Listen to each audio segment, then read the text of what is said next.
We follow this program. Yes, let's go. Yes. So Juwel, start introducing and then you can start, yeah?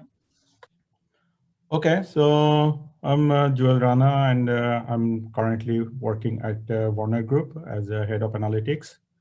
I have a pretty much tech background, so I have PhD in machine learning and AI. And then I worked for quite heavily in the telco industry for almost 7-8 years. But then I moved to retail industry. Now I'm working. And from very tech to I'm also now a bit of moving towards this strategy. So it's like I do like to do hands-on, but at the same time, I see the need of moving towards strategy is also important. So I hope we'll learn a lot from this conference and all the best to all the speakers and same to me. Thank you. Thanks a lot. You want to start with the presentation or Maija is starting? I think it's Maija. Okay, Maija, so you have the microphone and the sharing. You can switch on your mic and start sharing your screen.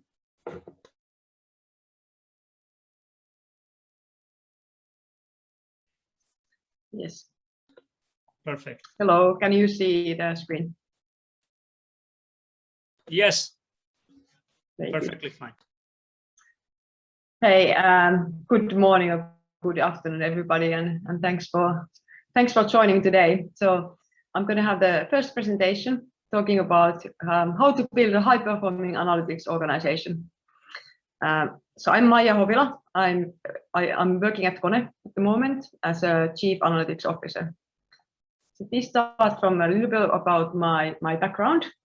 So I've been living in a few countries, so 6 different countries. I'm originally from Finland, and then I've been around previously for almost a decade in the UK, and then now I'm back in Finland. Where I've learned the most, and also, of course, the presentation is always a product of your past, not only at the current job. I got 2 master's degrees, so in applied mathematics and strategy, and then MBA from the University of Cambridge. And I studied a little bit in Tsinghua University in China as well.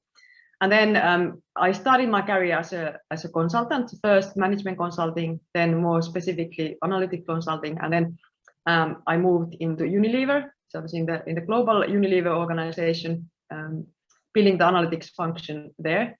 And then for the past almost 2 years now, I've been at Kone in Finland, so building the analytics organization at Kone.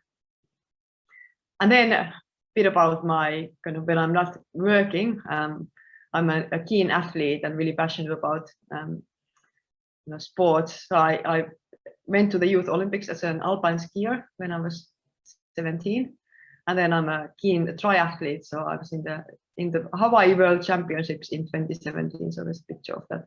And of course, kind of the data and analytics is really important in sports as well. So a lot of performance optimization, a lot of data nowadays is kind of gathered from all the trainings and even sleep that you can analyze to perform better. So that's a tie into my work role as well.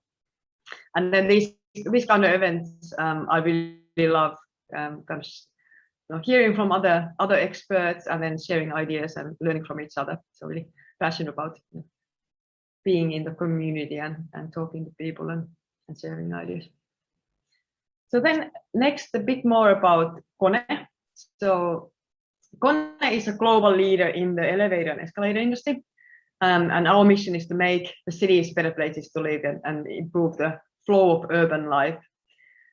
So we offer elevators, escalators, and then services to maintain them, and then also digital solutions, for example, predictive maintenance solutions, and then kind of modernization solutions for aging equipment. This year we are 111 years old, over 60,000 employees, over half a million customers, and our net sales last year was about 10 billion euros. Maybe a bit about the scale that helps you understand what we are doing. So a typical day at Kone,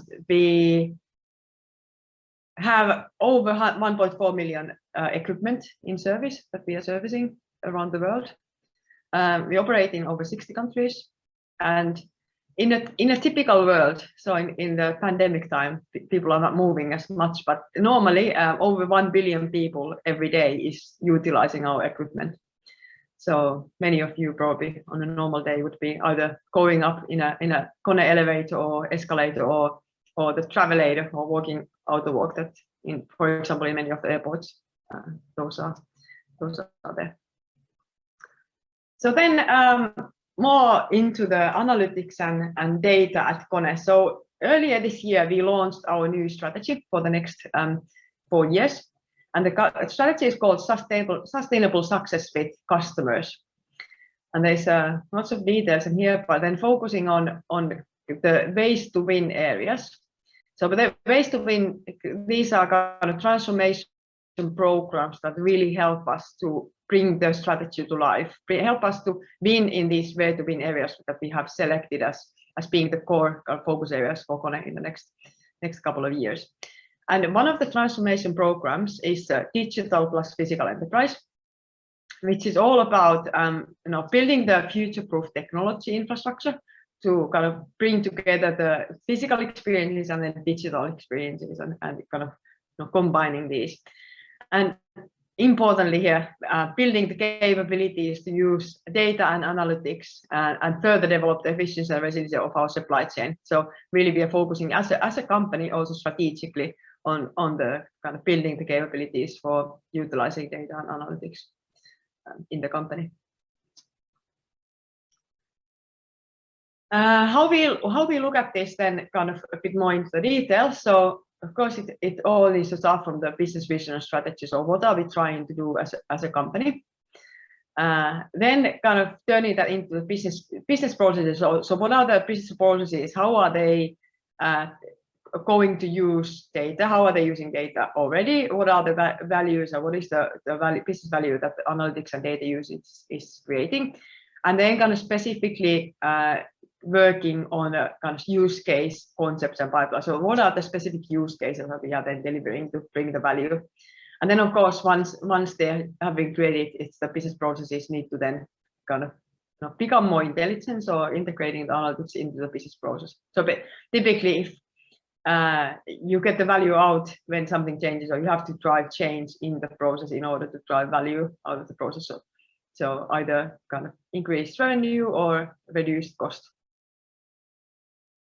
Then very closely working with the business lines and business functions is the analytics function or team, and that's kind of the team that we are now building. So then turning those business requirements into actual executable plans that can be then done. So what is it that we need to do from analytics point of view? What kind of algorithms we are using? How do we create, for example, visualization or dashboard? How are people going to be utilizing the intelligence that we create out of the data? So that's the analytics team involved.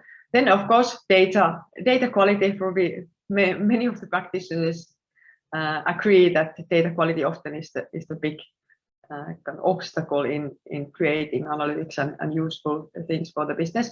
So data management side important, making sure that we have the data architecture, the data models, and the data standard in place, so that we are looking at things in the similar way across the organization, when in the same data, and then data quality focus as well in here.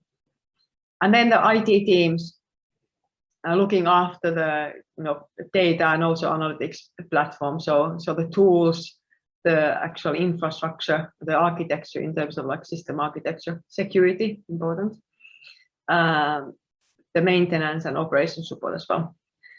So all these teams need to work very closely together and have complementary roles and skills in order to create value, especially kind of in production and in the longer term. And then now, as part of the new strategy, we are building the Kone-wide Analytics Center of Excellence.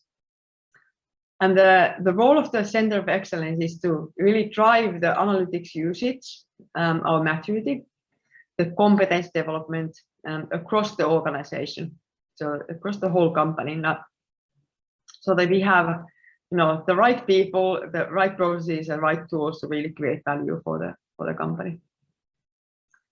Another area is the kind of ways of working and the operating model. So ensuring that we have common ways of working and we can efficiently then utilize the resources for the company benefit and build an operating model that can scale. Especially when we are utilizing the same data platform, it's crucial that we have kind of common ways of working across the company to utilize things efficiently. And then, because we can't do everything at once, we have to make sure that we prioritize, we select the best opportunities first, and then we sequence once we get benefits out of the cases, then move on to the next one.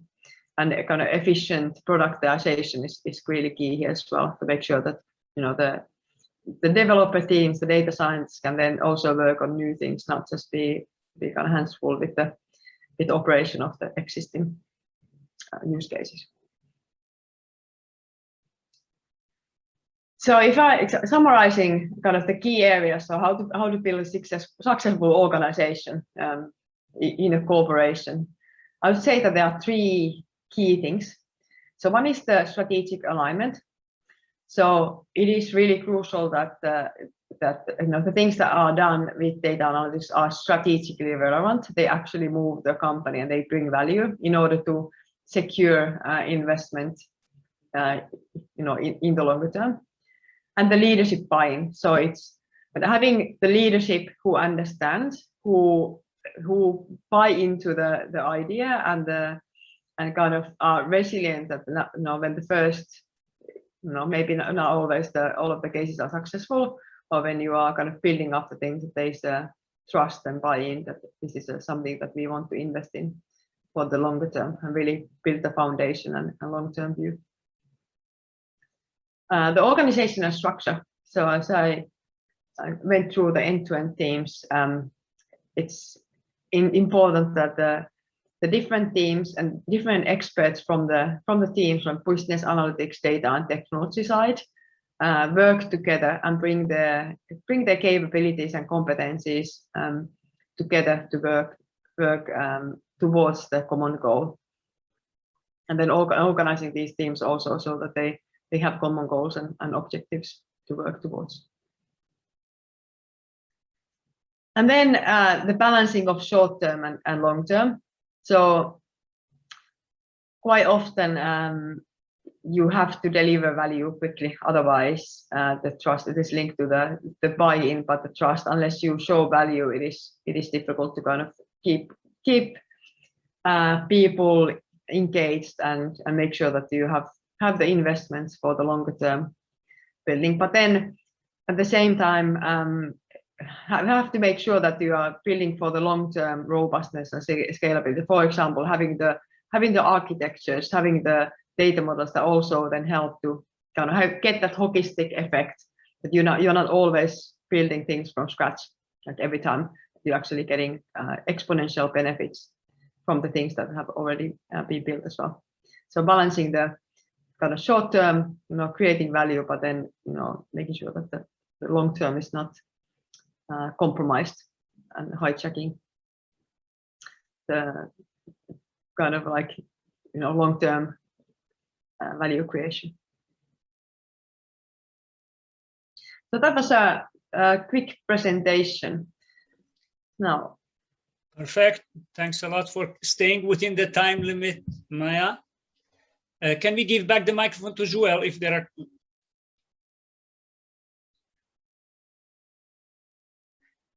Maija, you are done with the presentation, correct? Yes. Yeah, thank you so much for keeping the time. Yeah, I appreciate it a lot. Now, Juwel, Abed is going to present, correct? Yep. Okay. Before Abed starts, just one question: how do you, Maija? How do you create? How do you cater for different team of analytics, as though teams might be in different level of maturity? That's a short reply for this. Yes, it's a bit tricky, of course, often in organization and it depends on people's backgrounds, but then you have to kind of work with the people and ensure that kind of you utilize the skills that there are, and not being too strict on like whether the official role is in analytics, but then utilizing people's background and skills, and then kind of being flexible about creating the value. Yeah, thanks a lot. There are so many questions. I told you this is not going to be one of those boring events. So sorry, Abed, for keeping you waiting. Where is the analytics function placed in the Kone organization? Commercial, operational, or directly with the CEO function? This is from Maija's group, huh? Yes. So from the beginning of June, we kind of split. So we used to be in the IT, but now we built kind of specific Kone Center of Excellences. So analytics, there's 4, and analytics is one of them.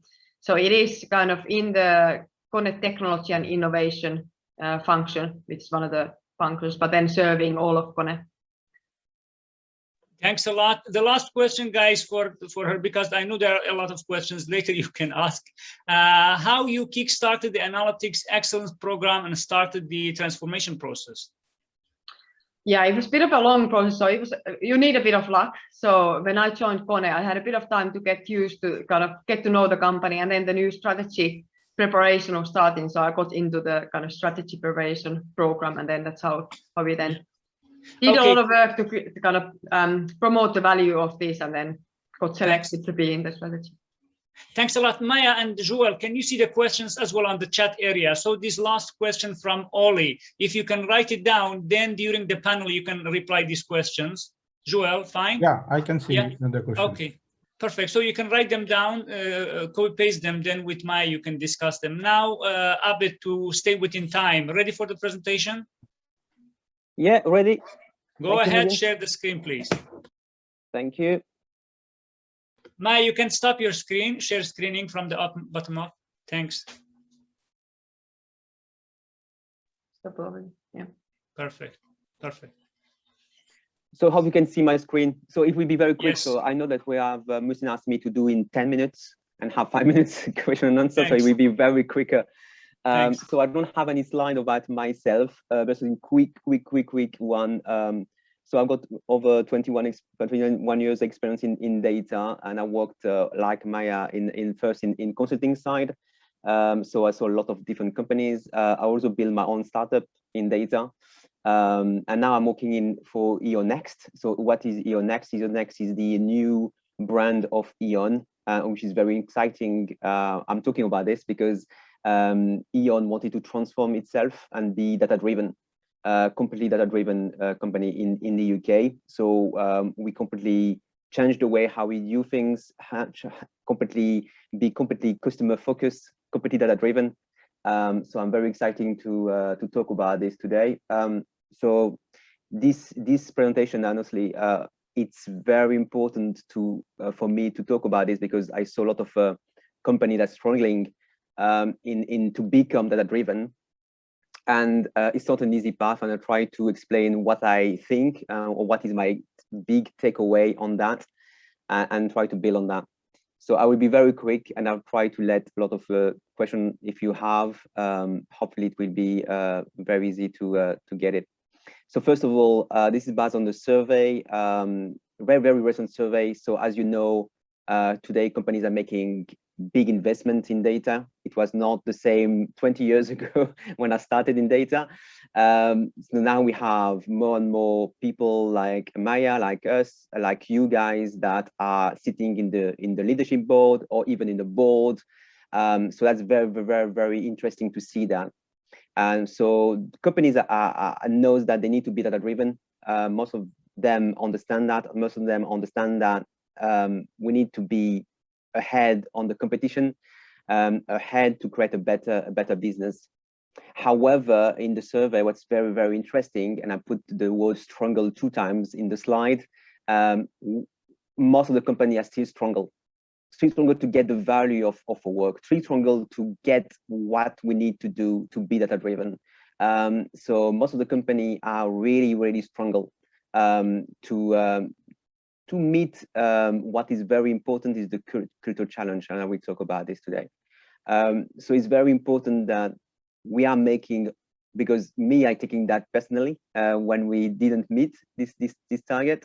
So I try to give some takeaway on how I try to manage that in E.ON Next, and try to be very transparent and see where we struggle, and then try to give some solution to make sure that we are all together succeed on our role. So to start on that, very important things coming from Peter Drucker. So Peter Drucker, if you don't know him, bless him, he died nearly 16 years ago. So he was a consultant, management consultant, and he wrote a lot of books. So he said something very interesting. He said, culture eats strategy for breakfast. So we have all of strategy in data. We have, and all the company has a strategy. However, the culture is very important, and especially in data. So having a data culture in a company is sometimes very, very, very hard. And if you don't have the right data culture in a company, you can build the most beautiful strategy in slide. It will never happen. So it will never happen. So I'll give you some examples in this slide, but it's very important that we push this data-driven culture very, very, very, very high, and we make things happen.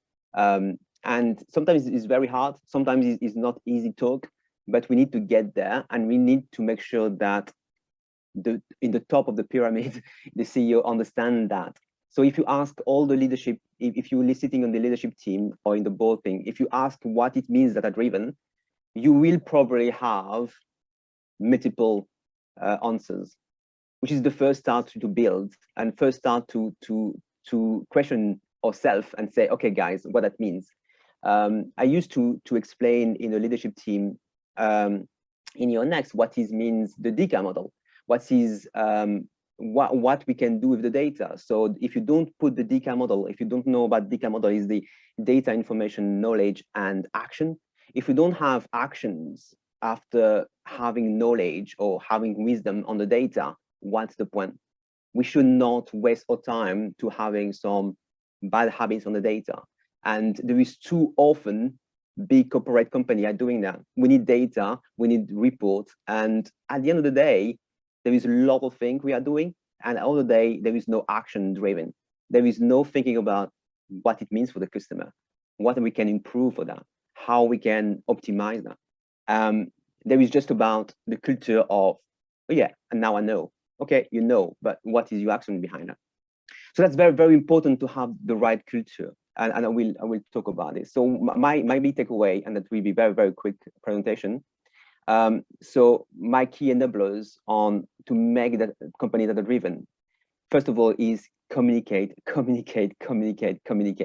It's very important, and you should not be bored to communicate. Communicate is every day, in any support, every time. So for instance, in E.ON Next, we drive all the business.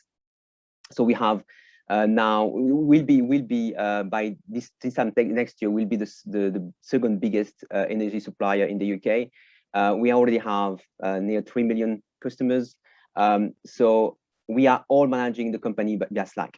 So this is the main communication on things. So it's very, very speed communication. And I use Slack also to get the right communication. If I found something that is not right in data, not the right way to do it, that's a one channel. There is a lot of key. I used to, when I drive a lot of time, be head of data for other companies, used to have a newsletter. Why we are not using that to share the right communication, to share the right mindset?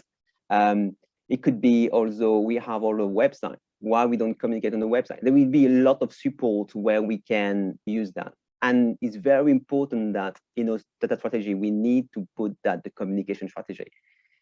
Every communication is very important. And it's not just about the leadership side. And don't think that if you communicate in the leadership, it will be cascaded to everyone. That will never happen. We need to communicate at any level to make everyone understand what it means to be data-driven and how to do it. The second thing is linked to what Maija said. Obviously, it's leading by example for me.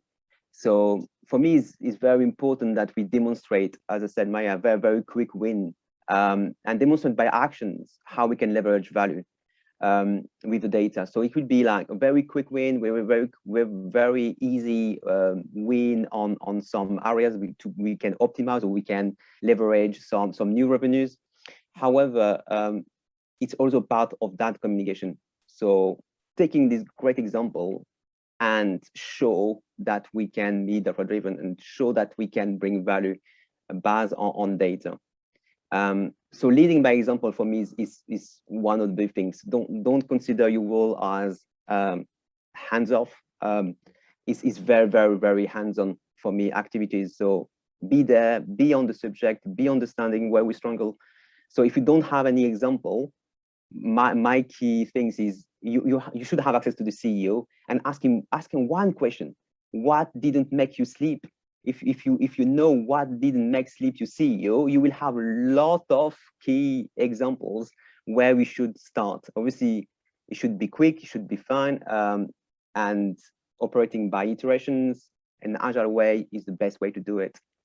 But you should find a lot of examples in your business. And the third thing is very important, is educate, and it's part of the communication. Educate. It's not because the company invests money in the data that everything is fine, everything understand data, everything understand what is data driven. No, at all. We need to promote the good curiosity. So there is a great example when people wanted to do data-driven decision and take the data, understand it, and after that do the right things. And I saw a lot of other examples in the downside, people who are wanted data only when they encourage the idea, or other people who say, I don't need data, I know my business and I want to do, I build with my intuition, I don't need data. So this kind of bad habit, we need to educate and give some examples. And if you spend like only 6 months or even a year in a company, you probably find some good examples where we can share and say, okay, this kind of example is not good, and this is what the output. And that will increase a little bit of understanding how we can be data driven and make sure that we are not making too much mistake on decision. So and my last bit is the big takeaway is need time and patience to become data driven. So sorry for the background noise. So it's very important that you think that it's not an easy task, it's not quick, it's very take time to build that and manage that to in a big scale in your business. So I hope I summarize what I wanted to talk. Thanks. So obviously people ask me to be very quick. I can elaborate more if you want. Thanks a lot. We love the engagement. So it was beautiful. Thanks a lot for the presentation and that it was insightful. But just questions are more interesting because they go directly to your presentation, so we get more out of the presentation. The question is that. So the first question was from Natalia. What would you recommend to prioritize when trying to unlock value from the data initiatives? Yeah, so I think Maija could also answer. So for me, when you want to unlock value, and especially when you start your journey as a data leader in a business, please start with, so basically we do a matrix. Sometimes we bring a lot of ideas coming, and the best way to take so you draw a matrix. For the x-axis is about the complexity and the y-axis is about the value. So try to maximize the value based on the lowest complexity and also the quick win you are doing. So maximize the time to deliver and try to maximize the value. Sometimes it could be like a very small value because you want to do quick, that's fine. Or sometimes you have a big target, a big value, but it's too long to deliver. So try to put that in different version, try to split that. Sometimes it's not easy, but that's the mindset of the MVP, and try to iterate. Thanks a lot. That is good presentation when you raise a lot of challenges and questions. Yeah, Abed, well done. So the question is, do you think there should be internal training in the organizations targeted to employees in leadership position to get the buy-in from the management and understand what data-driven means?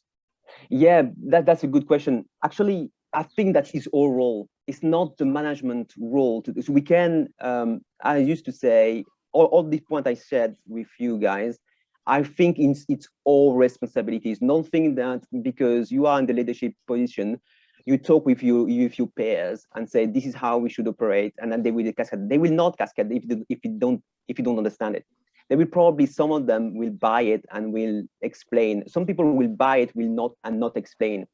So don't minimize. Don't think that it's not your role, it's not your responsibility to talk with every employee in the business. No, I would say it's a little bit of responsibility. We can't talk with everyone if you have 60,000 employees. However, it's based on your strategies. We need to think about how I can reach most of the people, how I can reach data people who are manipulate data, how I can make them understanding. So for instance, one solution we have in your next. So we have also some people who are, as many company, who are outside the team, and they are doing analytics also. What we do in your next is we bring them all together. We have the stand-up all together. It's not because they are not part of the organization of the data team that they should be outside of the team. We are all together. And that's a way to educate. So I saw a lot of data analytics that I wanted to do things in silo and reinvent the wheel. No, please come with a go on this data capacity. We're looking at data capacity in your next, and working together, make sure that we understand how to do things. We challenge the why. So some people are doing things.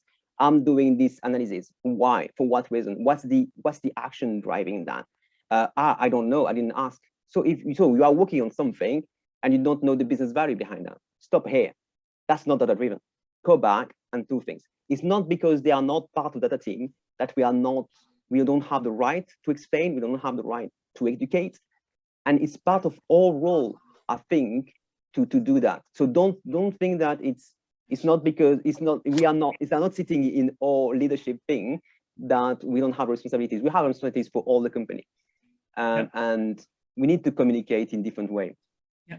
Thank you so much for the reply, guys. If the answer is not enough for you, you can reach out to Abed and others through the LinkedIn group, which we made for the participants, or during the networking coffee break time, or after the presentation of Juwel, that there will be networking time again. I love this meeting because of the diversity. You see Abed from a different industry. You had a question from Rumble. You have a question from Neste. You have a question from Shell. Yeah. So now a question from Neste. How you promote curiosity in your organization? Can you give an example? Yes. So very good point. So curiosity. What I say is there is good curiosity and bad curiosity. So how we can encourage good curiosity is every time look at the data. So everyone, so as you said, we operate in Slack. So every day we have some things. Oh, I have an idea. We are stronger in that way. Could you provide the data? Okay.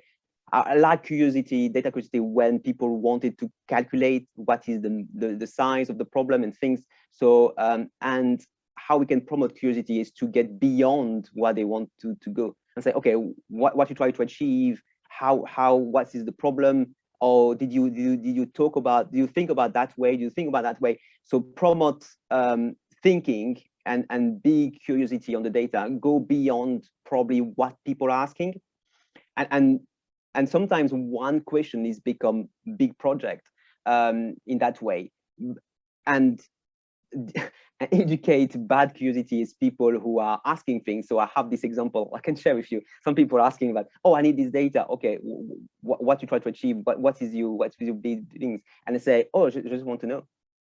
Okay, just want to know for one. Just want to know. I'm very, very curious. Okay, that's bad curiosity. Okay, if you don't have any thinking about what you will do first, is just for just for the sake of bringing data and just for your knowledge. Okay, we have other things to do. It's not a things. Anyway, and with your understanding of the business, you will know easily what is pure curiosity, or what's something that is just a good curiosity and wanted to bring the next level of your business and trying to leverage a new idea. And how to promote that is obviously support them, support this good question, and support a big data project. Thanks a lot. So just the last question from Shell. Ricardo, I gave you to co-host from Shell. If you can switch on the camera and mic to discuss your question shortly.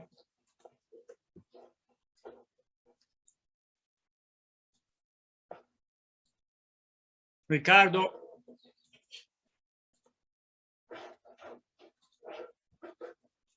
So Ricardo's question is here. Not simplify. Interesting approach. But we also need to, any suggestions about how to balance? How to balance, sorry? How to balance, not simplify. The question was for me as well, not clear. This is why I asked Ricardo to explain himself. You see the question, not simplify. Not okay, interesting approach. Yeah, but also need to, any suggestion about how to balance? One, I think the culture is nothing to balance, is we need to get there.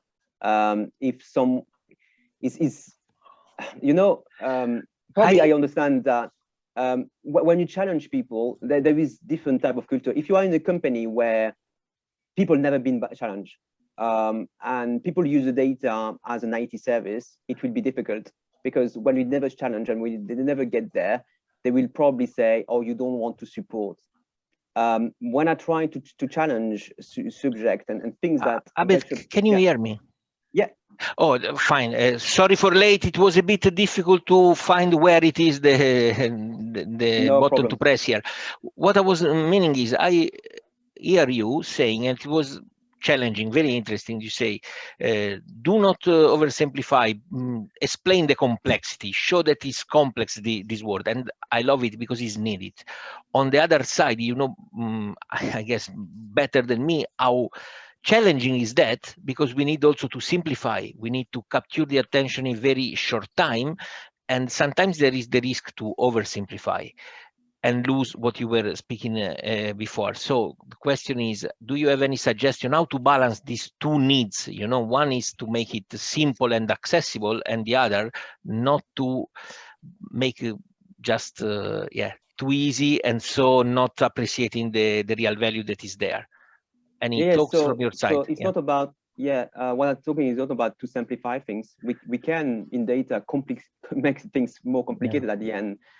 Because sometimes the decision or some action we want to take is very simple, or sometimes we with the data we found that it's much more complex than what people think. So my talk is not about to simplify things. It's about grabbing the right culture in data initiatives. So people, when they're coming and say, I want to build this kind of things, I want this data to understand thing. So what I said is we need every time to challenge the action driven behind that. So what's the value that we bring that, and understand that there is a data driven decision at the end with this data, and support that. Obviously, if we have something that is very complex and things, we have to simplify it. We have to make it clear that we need to bring that in a more agile way. However, it's very important to make sure that we as a company be data-driven. That means it's also our work to make sure that we educate our stakeholders to make sure that it's not an ask for ask. It's not an ask because I used to do that way. Is because we have a plan to get even better than what we are now. So that's for me the main thing we need to think about. It's not about just to simplify things, or the other round with the data. Sometimes say, okay, it's more complex than we think. It's about driving the right culture and make sure that we are data driven. Yeah. So further on, Ricardo, you can ask questions during the panel or breakout time or LinkedIn group. Juwel, I'm so sorry taking so long time, but it was necessary. Now, go ahead. Thanks, Abed.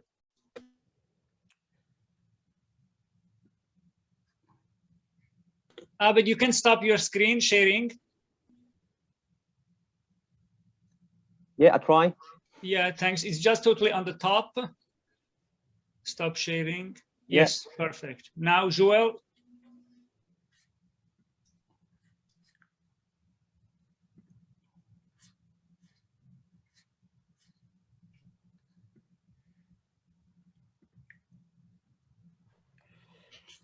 Perfect.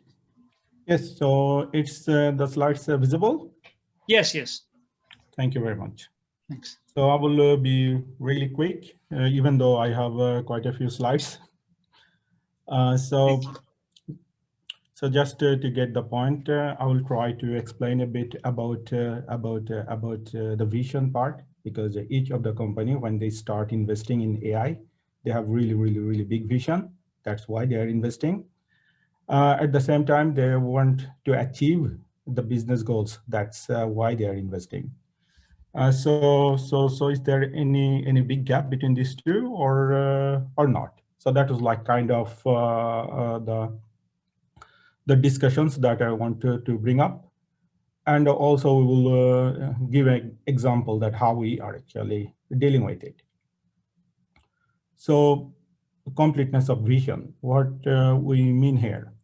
For example, when you as a data leader or AI leader, you want to achieve, let's say, large scale, highly complicated AI infrastructure, just because you want to really look big. So you have a big vision. Highly competent and superstars in AI community. People knows them. They are the good one, the biggest problem solver. Then you want to talk about hundreds of AI use cases that your organizations have solved or you're solving. So these are like kind of part of the completeness. So when you feel like complete with your AI journey. Then we see the organization structure. So every organization have their own structure of enabling AI. So it's could be simple, it could be complicated, but what is really ideal in a sense that how you can actually combine business, tech, and analytics. So here deeper we talk about data, platform, analytics, and reporting. So combining all those things. And sometimes you see that you are, from an organization perspective, you are really communicating with all part of the verticals, from product, supply chain, sales, customers, or sometimes you just very focus towards the business and just serving them on demand. So it's all about how the organizational structure or setups looks like. And this is obviously not always 100% one-to-one with your vision or anything, because the visions with the analytics is really visionary, while your organization structure setups is something that you want to enable or achieve within near term, or let's say 1 to 2 years period of time. Then the third part is about where to apply, because even though you have pretty good organizational setup, but AI or analytics is not quite driven towards organizational setups. It is actually where the data is, where you see the opportunity, rather than you have, let's say, 5 different organizations. That's why you are equally distributing AI effort. It's not like that. So let's say whatever industry you are representing, you might have a different competence areas where you want to build competence within AI. And then what kind of capability it's actually bringing towards organization. That is important, that, okay, fine, I have competence and this gives us this kind of capabilities, but how you want to measure that you are achieving. You are achieving on the capabilities that you build, and that is actually generating business value. And of course, in which degree. So you need some sort of performance KPI. So let's say that vision, you get organizational structure, as well as you get kind of quite solid map that these areas where you need, where you see the possibilities within your organization, within your industry.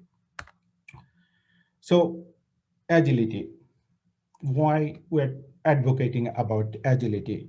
Because it's becomes essential when it comes to execute on your vision or on your organizational structure, on your competence, whatever way you want to think, it doesn't matter. Matter is that when you want to onboard value, then you immediately feel the need of that. Okay, fine, you need to build some sort of strategic where you can, Abed will says about the buying, the help the organizations to bind the ID, for example.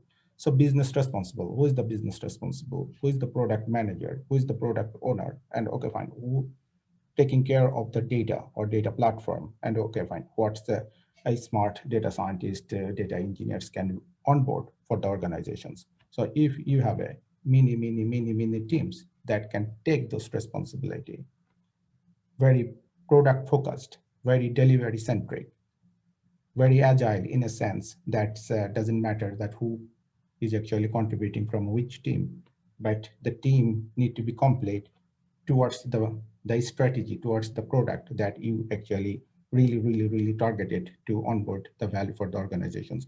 So that is really important to achieve few things. And what those few things? One is like on that kind of setup, you can always focus on end-to-end perspective from a product delivery point. Then you will be able to build a product for the business that is actually be able to show the value, business value from day one, rather than waiting for 1 year, 2 year, or 3 months, 6 months, infinite amount, because then the business is actually part of the core team, and they take the full responsibility to see the viability of your product, of the AI that you're actually onboarding to the organizations. And third, or the most important part, is that by setting up that way, you are actually not only lifting up the competence of the AI team, but also is actually whole organization wise. Because when you work with the business, with all the important parts of the elements or the value chain, then it's actually you are helping the organizations to bring in the real value. So that's what we see the agility can bring. Now, an example, if we want to make an example, let's say that when you do customer communications, you want to don't spam your customers with unnecessary emails. Of course, you want engagement, but at the same time, you want to send something that is personalized.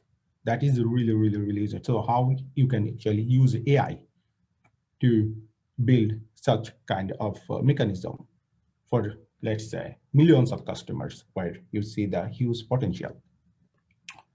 So one of the project we started within this kind of the same setup, the same ideology, the same principles that I was actually showing in early. So we build a agile team with data engineers, data scientists, loyalty specialists, content creators. We follow some principles that McKinsey advocate quite a lot. They called it 4D: data foundations, decisioning, design, distributions. So whenever you want to plan something, let's say that if you onboard the right competence within these small agile teams and make your product in a way from day one end to end, then it's actually take away a lot of difficulties. And why it is so important? Because it's important that you eliminate unnecessary engineering hurdle, because you know that if you put too much energy on the robustness or something like that, then the product, the delivery perspective is going to be longer unnecessarily. Rather than if you have a simple strategy that what you want to achieve So good. So okay, fine. This is my business objective. How you are setting up your team to achieve that objective. And then the convert means that, okay, fine. Are you getting that or not? So that the value creations, is it giving you the value? So how quick, how fast you can actually put your processes to test that is it converting or not. And that is also helping you to build the product in a more like agile way, as well as without putting a lot of dependency or blocking here and there. So here is a kind of end-to-end perspective. If you see that how build a product, the team build, take the responsibility to build the engine, and then it see where are the dependency. So we work with also the supplier solutions. So for example, delivery perspective, email delivery. So you create the personalized content, but at the same time you need to. So, and here is actually the beauty of the agile team, because if you think that from a data science, machine learning, or analytics perspective, you are just responsible of creating good recommendations, then again, you are missing the big picture. Because the big picture is that giving the right content in the mailbox of the customer, for example. And that is where is actually end-to-end responsibility comes to, and the value creation comes to. So obviously, we don't have a lot of time to go in detail, but I love to share detail. So we developed quite complicated algorithms. So of course, even though we don't like complications, and we also see like every step, how to improve. Where is different feedbacks we are getting from. For example, when you want to recommend content, it's not only the recommendations which is meaningful. It's also how you are actually placing those recommendations in front of the customer. Is it like the visuals looks good? Is it the structure? Is it the right message? Is in the right places? So a lot of additional measures you need to also take to make sure that the product that you're building is actually going to be successful. So what we learned from our like very initial development on that particular area, personalization, is that it gives you higher conversions, better sales, better open rate, and you can actually develop in this way within 6 months to get somewhere, to show your management, to show your board, to strategic decision maker, that what is actually really bringing value for your organizations and where you want to invest more. So the bottom line is that we don't see that there is actually competitions between organizational vision or agility with agility. By agility means we say that it's making or bringing the value for your organizations within your existing setup, rather than demanding too much on setting up a huge visionary setup to create value from analytics. So that's more or less the main part of the talk. Then I guess we have quite interesting panel discussions with the speakers. So let's start, because we really don't have a lot of time. Mm-hmm. And yes. On that note, I guess we could start with the first interesting questions, that how do you follow, for example, the industry to make sure your organization has the right competences for building advanced analytics and AI product? So we would love to get feedback on this from Maija, but I'm not sure Maija is available. So if Abed, if you like to take on these questions, would be great.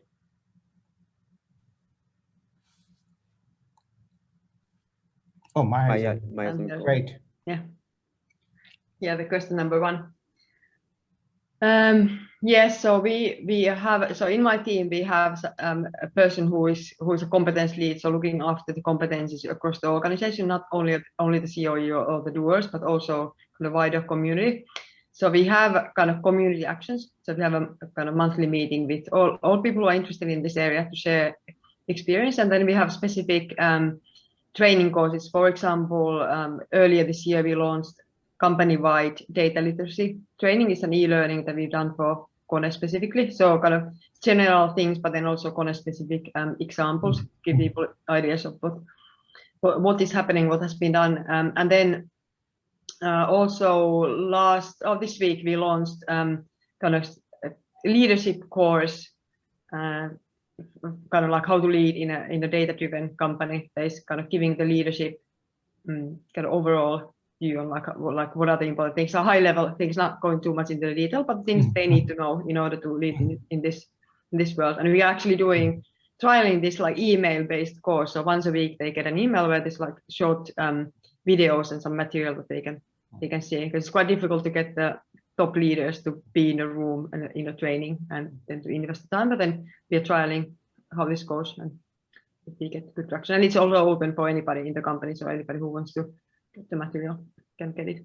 So, and then there's like other things that we are planning on, kind of, of course you can do, when you have the doers, you can do hackathons and that kind of stuff, and then just get people in. So lots of things. I think the key thing normally is there's nobody looking after it. So it's kind of like, if somebody has time, they do some training actions, but I think you maybe have to build the case to have a person who is dedicated to driving this forward. And so this person in my team has been in the company for like 3 months, and we are already seeing big benefits from it, and really good feedback from people. Awesome.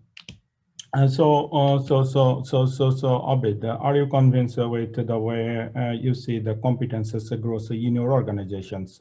Just as a follow-up of this question. Yeah, that's great. I think there's a great feedback from Maija. I want to add also more about because I thought the question is also about recruiting the right people. So recruiting. So for me, what's very interesting that I used to share a long time, I used to map in a radar chart the competency with different areas, not just technical, but also business and also communication and also visualization. All these skills that we need in data science for all the people in data analytics side in the company, so we know where we should improve, which gap, which skill is needed in the business. Because what's very interesting in what I used to do in all the team I lead and also in E.ON Next now is we're having a weekly catch up, an hour where we share knowledge, because it's very interesting that there is some people, we have different skills in data science. It's very difficult to have everyone understand, have the full skills on all the capacities we need to have. It's very difficult to get all of this in one head. So that's why knowledge share is very important. So sometimes we're talking about obviously some new things in machine learning or deep learning. Sometimes we are talking about something deeper in the business to understand. It's all about data, but it's more about go deeper on different subjects. And we record this session so people can come back on this session and want to go deeper and understand more. And after that, is create a lot of interaction between people, obviously, and going more deeper on some other subject if they need to. So it's also about what said Maija, is also about make sure that because it's so involving data, make sure that we keep ahead of what's going on in the data side, especially in AI. It has been involved a lot during the past 5 years, but not just, it's also about the data engineering side. So having a complete, we're not talking anymore about data lake now, we're talking about lake house, which is different than a data lake. So what it means, what it is, how we can use this kind of new technology to get even better.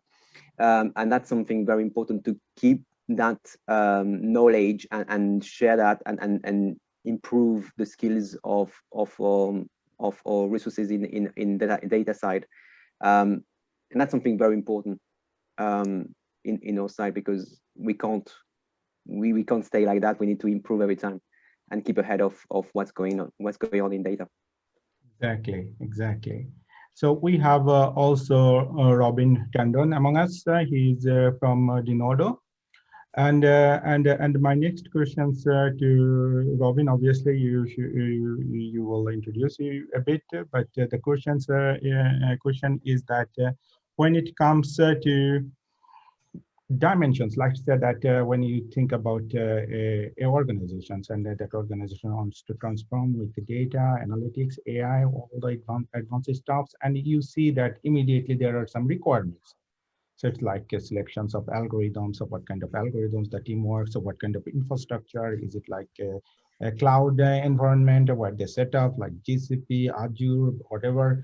Then you will see that this buying part, like educating the management or organization-wise, creating a lot of vibe. So what is your major take on that side? So, excuse me. So for me, I always first thing I tend to do if I'm going to be looking for new technology ventures is I do my research.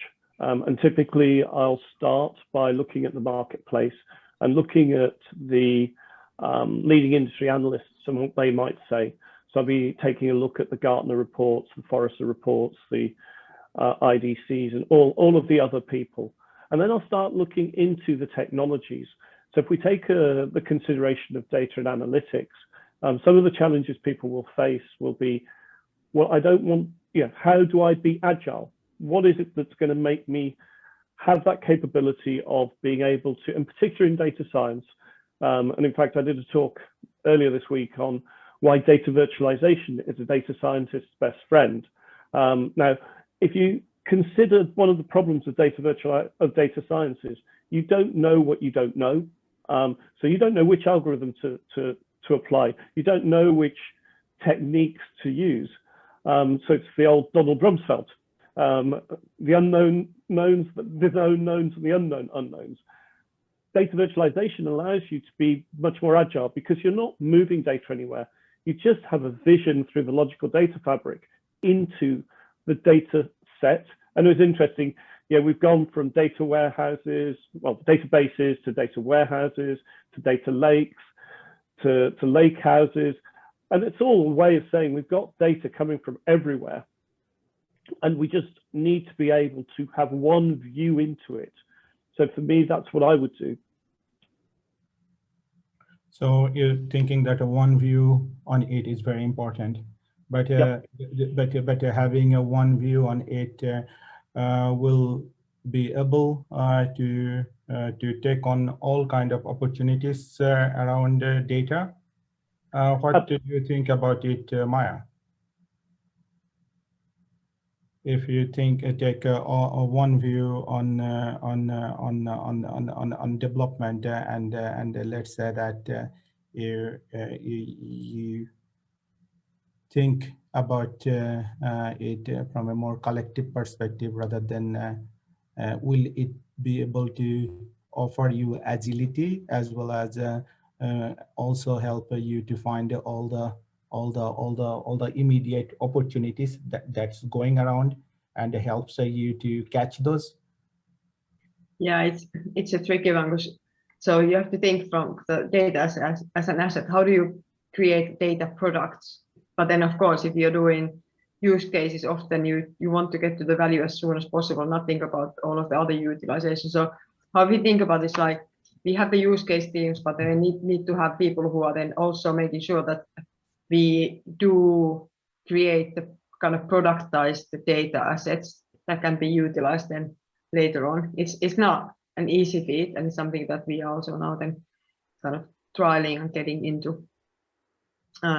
But it is as I said in my presentation as well, it is a balance of like how do you make sure that whatever you build on top of the data lake or lake house or or data platforms can then be utilized later on. But then you need to have some kind of view of like what are the data sets that are actually going to be utilized enough times to like make sense of the investment into creating the data asset.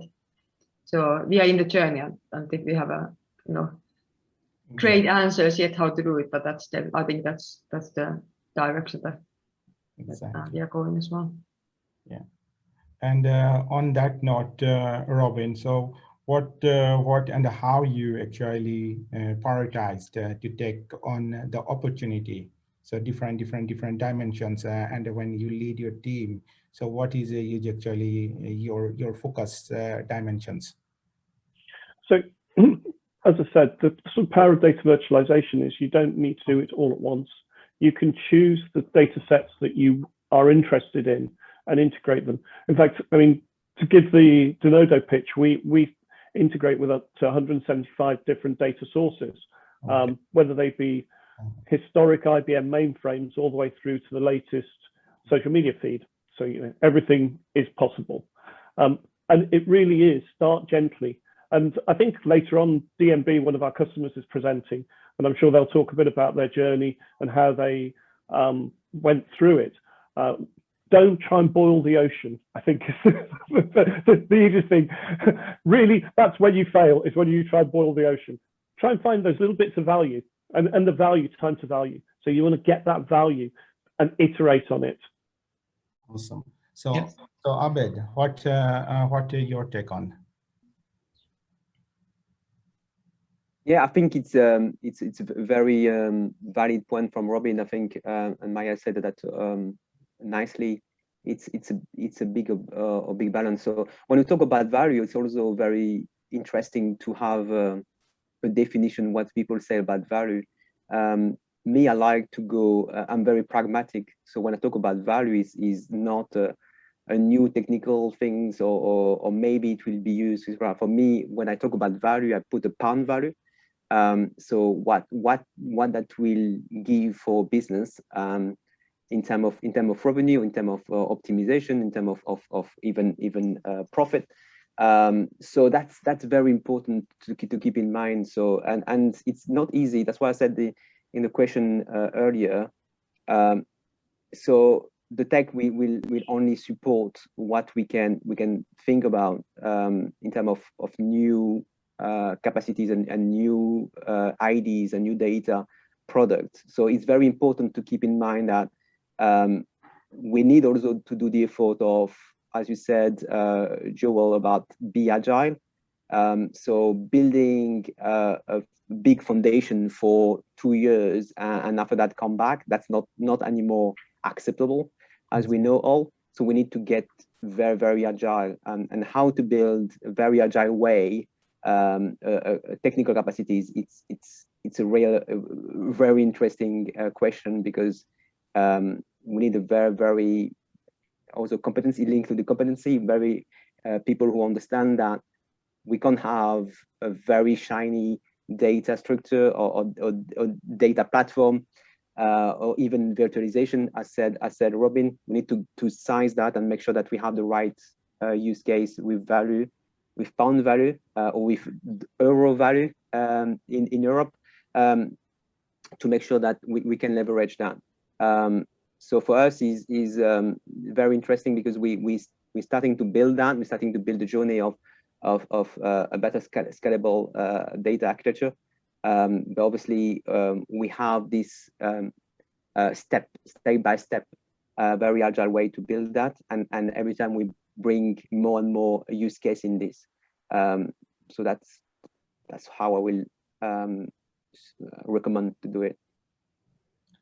This panel is getting really interesting among the participants. We are actually getting questions. However, we don't have time, but still we should pick one question.